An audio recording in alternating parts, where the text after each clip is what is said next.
Guys welcome to the channel and आज हम लोग चैप्टर स्टार्ट करने वाले हैं the rise of nationalism in Europe. Interesting chapter and class 10 का लॉन्ग चैप्टर है। सो स्टार्ट करते हैं हम लोग अपना चैप्टर एंड जो मेन पॉइंट है वो भी हम बताते चलेंगे साथ में। हम लोग टॉपिक वाइज कवर करेंगे। पहले एक टॉपिक करेंगे देन उसके बाद दूसरे वीडियो में दूसरा टॉपिक करेंगे, क्योंकि अगर एक साथ पूरा वीडियो करेंगे तो बहुत ज़्यादा लंबा हो जाएगा video. Okay. In 1848, Frederick Sorio, a French artist, prepared a series of 4। देखो पहली पॉइंट आपका यही आ गया। In 1848, Frederick Sorio. क्वेश्चन आ सकता है आप लोगों का पॉइंट एक MCQ फॉर्म में कि who had prepared a series of 4 prints visualizing his dreams of world map of democratic and social republic। सो आपका आंसर होगा Frederic Sorrieu. In which year? In 1848। In 1848। ये इम्पॉर्टेंट जो जितने भी पॉइंट्स हो रहे हैं ये सब आपको पढ़ने हैं और लर्न करने हैं। पहला पॉइंट आपका यहीं पे आ जाता है, 1848 का इम्पॉर्टेंट पॉइंट है। Of the world making of democratic and social Republic call them, और यही इन्होंने कहा। देन द फर्स्ट प्रिंट, उन्होंने देखो हम लोग ने अभी पढ़ा कि उन्होंने 4 प्रिंट्स बनाए थे, जिसमें से एक प्रिंट के बारे में हम लोग पढ़ने वाले हैं। ये जो एक ऊपर ये जो प्रिंट दिया हुआ है सिर्फ इसके बारे में अभी हम लोग इसके बारे में पढ़ेंगे, ठीक है। Then first print of series shown the people of Europe America. इसमें क्या दिया गया है कि जो यूरोप और अमेरिका के पीपल हैं, हम लोग देख सकते हैं कि जो ऊपर इसमें क्या हो रहा है कि यूरोप के और अमेरिका के ये पीपल दोनों हैं, यूरोप के हैं और एक अमेरिका के हैं। वो सब लॉन्ग ट्रेन में वो पीछे से देखो तो लॉन्ग ट्रेन में जा रहे हैं। एज यू वुड जिसमें कि अमेरिका के पीपल है man and women of all ages and social classes marching in a long train and offering homage to the statue of liberty as they pass. Homage मतलब बताती हूँ मैं। देखो इसमें कह रहे हैं कि जो पीपल हैं अमेरिका के फ्रेंच में कि वो लॉन्ग ट्रेन में जा रहे हैं। Homage mean passing through statue of liberty. हम लोग को पता है कि एक स्टैचू लिबर्टी होती है, मतलब कि ये फीमेल की लिबर्टी, जिसमें एक हाथ में वो टॉर्च पकड़े होती हैं और दूसरे हाथ में चार्टर ऑफ मैन्स राइट का पकड़े होती हैं। तो इसमें क्या कह रहा है? As you would recall artist of the time of French revolution personified liberty as a female figure. हम लोग को पता है कि जो पुराने 19th सेंचुरी के इधर 18th सेंचुरी के इधर जितने भी क्या होते थे आर्टिस्ट होते थे, वो सब क्या करते थे, ज़्यादातर जो भी हम लोगों का कह सकते हैं कि फ्रीडम होता था, लिबर्टी होती थी, वो फीमेल को ज़्यादा पर्सोनिफाइड करते थे, ज़्यादा फीमेल को देते थे एक right. So here you can recognise the torch of enlightenment she bears in one hand. अब इसमें अगर आप लोग देखोगे पिक्चर को थोड़ा जूम करके तो इसमें आप लोगों को क्या दिखेगा, एक हाथ में वो टॉर्च लिए हुए है, टॉर्च ऑफ इनलाइटमेंट। अब यहाँ पे भी ये इम्पॉर्टेंट पॉइंट आता है कि what do you mean bye torch of enlightenment. That जो हम लोगों का वो लिए हुए हैं statue of liberty, torch of enlightenment हो गया एक, और एक हमारा चार्टर ऑफ ह्यूमन राइट हो गया। तो टॉर्च ऑफ इनलाइटमेंट मतलब टॉर्च किसकी? इनलाइटमेंट की। इनलाइटमेंट मतलब क्या होता है हम लोगों का? होप की टॉर्च लिए हुए हैं। और charter of rights of man, और जो मैन है उनके राइट्स का चार्टर लिए हुए हैं, जिसमें मैन के अधिकार पूरे लिखे हुए हैं। Okay. Then on the earth in the foreground of the image lies the shattered remain and the symbol of absolutist institution.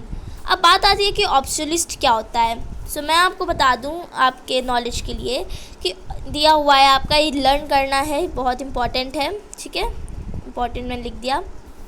Obsolete a government or a system that has no restrictions to power। अब आप सोच रहे होगे कि इसमें तो restrain लिखा है तो मैं रिस्ट्रक्शन क्यों बोल रही हूँ। सो गाइज मैं बता दूँ कि जो रिस्ट्रक्शंस होता है उसका मतलब होता है restrain. So a government where a system of, मतलब कोई भी रिस्ट्रक्शन का सिस्टम ना हो जो पावर हो रही है, हिस्ट्री में उसको हम लोग मोनार्की कहते हैं। सो यही होता है ऑब्सोलिस्ट का मतलब कि अ गवर्नमेंट और a system of rule that has no restrictions, जो भी पावर रूल कर रही है उसका ना ही कोई उसमें कोई डिस्ट्रक्शंस हो, ना ही कोई रोक टोक हो, जो कर रही है वही करेगी. नाउ अगला हम लोग कहते हैं in Sorrieu's utopian vision. Now what is mean by utopian? So हम बताते हैं. Utopian is a vision of society that is ideal, that is unlikely to actually exist. utopian vision mean utopian एक तरह से आप लोग imagination कह सकते हो, एक imagination जो होना impossible है, ऐसा imagination जो होना एक तरह से impossible है. now the people of the world are grouped at a district nations identified through their flags and national customs. This is important. जो देखो क्वेश्चन आ सकता है ऐसा, the people of a group of a word are grouped as. अगर कोई मतलब word है, उसके जो पीपल हुए हैं वो मतलब कि एक जगह पे रह रहे हैं, तो उनको हम लोग कैसे जान सकते हैं? वो एक तरह के क्या हो, ड्रेस्ड हों, मतलब एक तरह की ड्रेस पहनी हुई हो उन्होंने, या फिर एक तरह का उनका फ्लैग हो, यूनिफॉर्म एक तरह की हो. तो इन दोनों चीज़ों से हम लोग क्या समझ सकते हैं कि वो जो लोग हैं वो एक जगह के रहने वाले हैं. Okay. Leading the procession they pass the statue of liberty in the United States and Switzerland which by this time were already nation state. जैसा कि हम लोग जानते हैं कि ये जो यूनाइटेड स्टेट है, यूनाइटेड स्टेट हो गया, स्विट्ज़रलैंड हो गया, ये समय खुद का एक नेशन स्टेट है. अब हमारी एक और ये बात आती है यहाँ पे कि ये नेशन स्टेट क्या होते हैं. So nation okay, so nation what is this happening man. Okay, so nation state क्या होते हैं? नेशन स्टेट मीन होता है कि ऐसा स्टेट जो डेमोक्रेटिक हो, जो नेशन के अंदर आता हो, ऐसा स्टेट जिसकी खुद की एक गवर्नमेंट हो, उसको कहते हैं हम लोग nation states. Now nation state के बाद आते हैं हम लोग अपने नेक्स्ट पैरा पे. France identifiable by the revolutionary tricolour had just reached the statue. She is followed by the people of Germany bearing the black, red and gold flag. Now ऊपर वाली जो पिक्चर है उसमें क्या दिख रहा है कि जो फ्रांस है, मतलब कि जो फ्रांस है वो आइडेंटिफाई है, मतलब कि उसके ट्राई कलर फ्लैग से, और जो जर्मनी है वो उसके पीछे black, red and gold flag में आ रहे हैं. Interestingly at the time when Sorrieu created this image the people, German people did not yet exist as an united nation. So अब इसमें हम लोग की रोमांचक बहुत अच्छी बात क्या है कि जिस टाइम सोरियो ने ये पिक्चर बनाई थी उस टाइम ना ही कोई नेशन स्टेट थे, ना ही किसी के फ्लैग हुआ करते थे, बट उन्होंने इमेजिन किया और ऐसे करके किया. अब हम लोग आगे बढ़ते हैं. हाँ, the German people did not the flag they carry is an expression of liberal hope in 1848 to unify the numerous German speaking principalities into a nation state under a democratic constitution. अब जो मतलब कि जो हम लोग का जो flag होता है, हम लोग को पता है हम लोग का इंडिया है, फ्लैग है हम लोगों का, फ्लैग में ऐसा कुछ करके फ्लैग है हम लोगों का. सो ये हम लोग को क्या बताता है कि जितने भी पीपल ऑफ इंडिया हैं वो सब क्या है, लिबरल हैं, लिबरल हैं एंड यूनिफाइड है, मतलब कोई भी बॉन्ड से जुड़े नहीं हैं. ये दैट इज़ वाई इसमें भी यही कहा गया है कि जो जर्मन पीपल थे उस टाइम का, जो सोरियो ने फ्लैग बताया था उसके हिसाब से कोई सब लिबरल हैं और यूनिफाई हैं, जर्मन स्पीकिंग प्रिंसिपैलिटीज़ है, नेशन स्टेट है और डेमोक्रेटिक कॉन्स्टिट्यूशन के अंदर है. Main thing. Okay. Following the German people are the people of Austria, kingdom of two Sicilies, Lombardy, Poland, England, Ireland, Hungary and Russia. Now इसमें कह रहे हैं कि जो जर्मन पीपल्स हैं उनको फॉलो करते हुए जो पीपल आ रहे हैं वो कहाँ के पीपल आ रहे हैं, वो सब हमारे आ रहे हैं.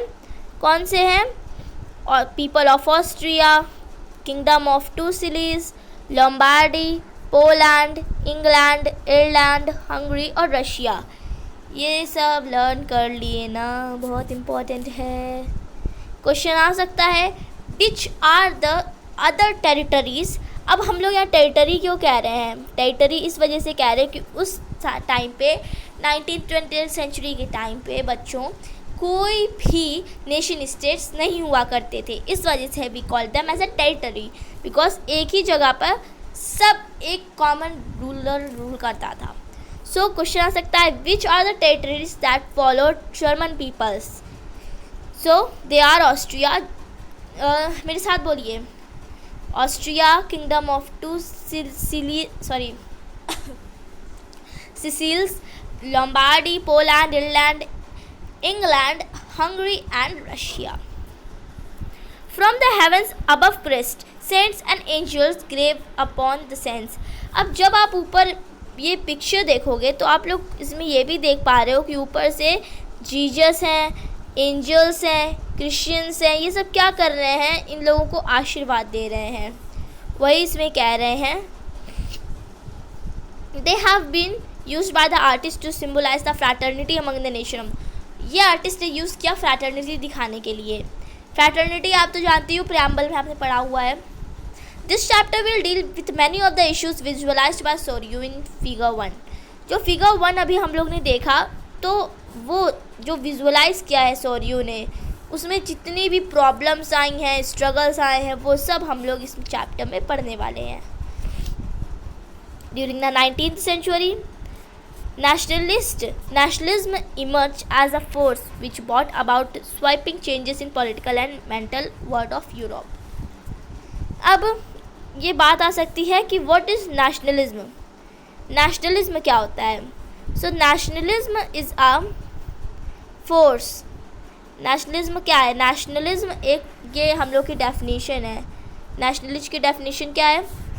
It is a force which brought about sweeping changes in the political and mental world of Europe. The end result of these changes was the emergence of nation state in the place of multinational dynastic empire of the Europe. So nationalism emerge कर एक force है nationalism, जो क्या लाता है? sweeping change लाता है political and mental world, Europe के mental और political world में, यहाँ तक। उसके बाद the end result of this changes was, जो एंड रिजल्ट इन चेंजेस के was emergence of nation state. आखिरी में ये कहाँ ख़त्म हुआ? नेशन स्टेट के इमरजेंस से, in the place of multi dynastic. बहुत सारी हम लोग को पता है उस टाइम पे डायनेस्टिक होती थी, उसमें मल्टी डायनेस्टिक्स होती थी, तो वो सब अलग हो गई और उससे एक एक खुद की उन लोगों की नेशन स्टेट बन गए। The concept and the practices of modern state in which centralised power exercise sovereign control over a clearly defined territory had been developing over a long period of time in Europe. Europe में जो concept और practice है modern state का, जिसमें जो centralised power है, अब हम लोग की जो centralised, what do you mean by centralised power? Centralise मतलब central power, central power mean union, union mean, अब यूनियन का मीन क्या आएगा? यूनियन गवर्नमेंट मतलब head of the government, head, सबसे हेड जो होती है। Centralise sovereign control over clearly defined territory. अब यही हम लोग जब नेशन स्टेट बन गया तो इसी के लिए बस होने लगा। Next, but a nation state was one. अब नेशन स्टेट क्या होता है? यहाँ पे हम लोग का नेशनलिज्म आया कि नेशनलिज्म क्या होता है। अब यहाँ पे हम लोग जानेंगे कि नेशन स्टेट क्या होता है। So a nation state is one in which the majority of its citizens are not only its rulers came to develop a sense of common identity and shared history और descent. मतलब nation state, एक nation state वही नहीं होता है state जिसमें एक मतलब डेमोक्रेसी बन जाए और बस वही रूल करने लगे, नहीं, वो नेशन स्टेट नहीं होता है। नेशन स्टेट क्या होता है? नेशन स्टेट मतलब एक ऐसा स्टेट जिसमें जो मेजॉरिटी हो ऑफ इट्स सिटीजन्स, मेजॉरिटी किसकी हो, सिटीजन्स की हो, नॉट ओनली इट्स रूलर। जो जैसे हम लोग का मान लीजिए कि ये है हमारा इंडिया। अब इंडिया में क्या हुए कि जो मेजॉरिटी होए सिर्फ पीपल्स की मेजॉरिटी होए, पीपल्स की मेजॉरिटी होए, और जो गवर्नमेंट मतलब गवर्नमेंट हो उसकी मेजॉरिटी नहीं हो। Came to develop a sense of common identity, और इनके बीच में एक कॉमन आइडेंटिटी हो। कॉमन आइडेंटिटी किस हिसाब से हो कि अगर तुम रूल कर रहे हो तो रूल किसके वजह से कर रहे हो, पीपल की वजह से कर रहे हो। पीपल इन द सेंस हमने तुमको वोट दिया, इस वजह से तुम आज रूल कर पा रहे हो। चलो फिर से समझते हैं क्या होता है nation state. A nation state in which the majority of its people, not of its rulers, मतलब रूलर्स की मेजॉरिटी ना हो, पीपल्स की मेजॉरिटी हो, came to develop a common sense, एक कॉमन सेंस डेवलप हो। अब किस तरह का common sense, of common identity, identity in the sense ये रूल कर रहे हैं, किसकी वजह से रूल कर रहे हैं, इनकी वजह से, क्योंकि इन्होंने इनको क्या दिया हुआ है, वोट दिया हुआ है। एंड शेयर्ड हिस्ट्री और डिसेंट, और एक ही हिस्ट्री और डिसेंट भी शेयर की हुई है, दैट इज़ ऑल्सो ट्रू। अब हिस्ट्री और डिसेंट कैसे, अब अगर तुम्हारे पास हिस्ट्री का कोई कॉइन है, कोई भी कॉइन है, तो उस बंदे के पास भी तो कॉइन है। सो दोनों क्या कर रहे हो, सेम हिस्ट्री और डिसेंट शेयर कर रहे हो। कोई भी अलग अलग नहीं है कोई भी। This commonness did not exist from time immoral, it was forget through struggles. अब यहाँ पे क्या कह रहे हैं कि यही जो चीज़ें हैं ये सब नहीं ऐसे ही नहीं चलती हैं, जब स्ट्रगल होता है तो ये लोग फॉरगेट कर देते हैं, भूल जाते हैं। तो the action of leaders in the common people, this chapter will look at the diverse process through which the nation state and the nationalist coming in 19th century. अब यही इस चैप्टर में हम लोग पढ़ेंगे कि जो 19th सेंचुरी थी उसमें यूरोप में क्या क्या स्ट्रगल हुए और कैसे हम लोग के नेशन स्टेट्स बने। ओके, होप आपको ये समझ आया होगा, एंड मिलते हैं आप लोगों से इस चैप्टर के अगले French revolution and idea of nation में। तब तक लिए thank you and bye bye.